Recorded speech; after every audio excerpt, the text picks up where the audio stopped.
আমার বয়স কত? তো যে পল্লিগ্রাম টিভি চ্যানেলে যে আমি ঢুকেছিলাম সেটা কি আদৌ অডিশন দিয়ে ঢুকেছিলাম নাকি ঘুষ দিয়ে ঢুকেছি? হ্যালো তাই তোমরা কেমন আছো? অবশ্যই ভালো হতো। তো আজকে আব্দুর রহমান ভাইকে পেয়ে গেছি আমার কাছে। তো আজকে একটা ইন্টারভিউ নেবো।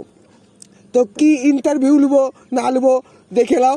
আর একটু ফানি ইন্টারভিউ তো অবশ্যই হবে, তোমরা বুঝতে পারছো। একদম আকর্ষণীয় ধামাকা। একবার তো ধামাকা ধামাকা ধামাকা ডবল ধামাকা হতে পারে, ঠিক আছে? তো তোমরা দেখতে থাকো ভিডিওটা, ঠিক আছে? Let's go. তো ফ্রেন্ড, আজকে প্রথম প্রশ্ন হচ্ছে আব্দুল রহমান ভাইয়ের বয়স কত? ঠিক আছে, বয়স কত? তো আব্দুল রহমান ভাই, তোমার বয়স কত? কথা বলতে পারতো তোমার? হ্যাঁ, আমি তো কথা বলতে পারছি। বলছি তোমার বয়সটা কত? আমার বয়স কত হ্যাঁ। সেটা জানতে চাইছো তোমরা? হ্যাঁ। তো আমি বলে দিয়েছি যে আমার বয়স কত বলবো সেটা কিন্তু আমার 10,000 সাবস্ক্রাইবার পূর্ণ হলে তবে আমি কিন্তু বলবো। তো ঠিক আছে ফ্রেন্ড, তো ওর যেহেতু বুলার নাই, উদ্যোক্ত নাই, ঠিক আছে? তো অত দৌড় খাইতে লাভ নাই, ঠিক আছে? তো আর 10,000 সাবস্ক্রাইব করে দাও। তোমরা যদি আমার ফ্রেন্ড হয়ে থাকো, সাবস্ক্রাইব হয়ে থাকো, তো আর নিচে ডিসক্রিপশনে লিঙ্ক দিয়াতে 10,000 সাবস্ক্রাইব করে দাও তাড়াতাড়ি। প্লিজ করে দাও, প্লিজ তাড়াতাড়ি সাবস্ক্রাইব করে দাও, দিয়ে 10,000 পূর্ণ করে দাও, তাহলে বয়স ভুলিয়ে দেবে, ঠিক আছে? তো তোমাকে আর একটা দ্বিতীয় প্রশ্ন হচ্ছে, তুমি এই যে পল্লীগ্রামে ঢুকেছিলে পয়সা দিয়ে ঢুকেছিলে না তুমি টেলিং দিয়ে ঢুকতে পেরেছিলে?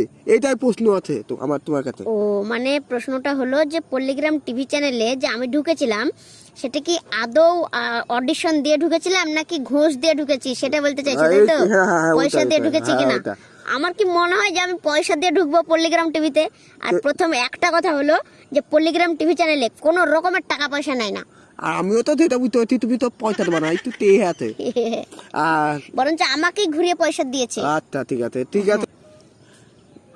তো ফ্রেন্ড, 3 নম্বর প্রশ্ন করব তোমাকে। হচ্ছে 3 নম্বর প্রশ্ন হচ্ছে, আসলে যে পল্লীগ্রাম টিভিতে যে থার গাড়িটা থাকে, থার থার গাড়িটা তো থার নম্বর সার্চ করে দেখা যাচ্ছে রবিউলের।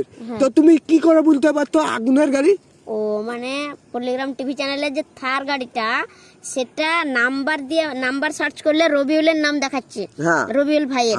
কিন্তু আমি বলছি যে আগুনের গাড়ি ওটা। কেন বলছি? হ্যাঁ, এটা হলো একটা বড় প্রশ্ন। আর রবিউলের সাথে আগুনের কি সম্পর্ক সেটা নিয়ে পরবর্তীকালে একটা ভিডিও আসবে। এটা রবিউল ভাই নিজে গাড়ি কিনেছে। রবিউল ভাই মানে এটা হচ্ছে পল্লিগ্রাম টিভি চ্যানেলের মালিক, অনেকে জানে না তাই বললাম। আর এই পল্লিগ্রাম টিভি চ্যানেলের মালিক রবিউল ভাই থার গাড়িটা কিনেছে। আর নামে পল্লিগ্রাম টিভি মানে রবিউল ভাইয়ের নামে আছে, কিন্তু আসলে গাড়িটা আগুনের। আগুনটা হচ্ছে আগুনকে তো মোটামুটি সবাই চেনে এখন। তা সে আগুনের গাড়ি ওটা। এখন বর্তমানে আগুনই ব্যবহার করে, আগুনই চেপে থাকে, আগুনই চালায়, আগুনই ভিডিও করে। মানে আগুন ছাড়া ওটাতে কেউ তেমন স্পর্শ করে না। আচ্ছা, তাহলে পয়সা ময়সা উ দিয়েছে, এই হলো কথা। পয়সা ময়সা সবই দিয়েছে, নামে ওর হাতে গাড়িটা এটা। আচ্ছা ঠিক আছে। তো ফ্রেন্ড, আমার লাস্ট প্রশ্ন, ঠিক আছে? তো পল্লীগ্রামে টিভিতে কার ঘর আছে? কার ঘর আছে স্টুডিওতে? কার ঘর আছে পল্লিগ্রাম টিভি স্টুডিওতে? কার ঘর আছে, তাই তো? পল্লিগ্রাম টিভি স্টুডিওতে একদম নিচে তলায় হচ্ছে গাড়ি রাখার জায়গা, তারপরে সেখানে একটা বাথরুম আছে, আর সিঁড়িঘর আমি এ নিয়ে একটা ভিডিও করে দিয়েছি। আর উপর তলায় হচ্ছে পল্লিগ্রাম TV channel, পল্লিগ্রাম TV official channel আর মনের মতো টিভি চ্যানেলের স্টুডিও রুম আছে। ওখানে পার্সোনাল কারো রুম নেই। একদম উপর তলায় 3 তলায় হচ্ছে পল্লিগ্রাম টিভি চ্যানেলের যে মালিক রবিউল ভাই, সে রবিউল ভাইয়ের একটা পার্সোনাল রুম আছে আর আগুনের রুম আছে পার্সোনাল। এটা আমি ভালোভাবে জেনেছি এবং দেখেছি। আর সেখানে খাওয়া দাওয়াও করেছি আমরা ওখানে, ওই 3 তলাতে। খাওয়া দাওয়ার জন্য যে ডাইনিংটা আছে সেটা খাওয়া দাওয়া করা যায়। তো শফিকদের সঙ্গে একসঙ্গে আমরা খাওয়া দাওয়া করেছি, খুব মজা লেগেছে তখন, কিন্তু এখন মিস করছি। তো ফ্রেন্ড, আমাদের কপালে দুটো নি। তো ফ্রেন্ড, কিরকম লাগলো ইন্টারভিউটা তোমাদের?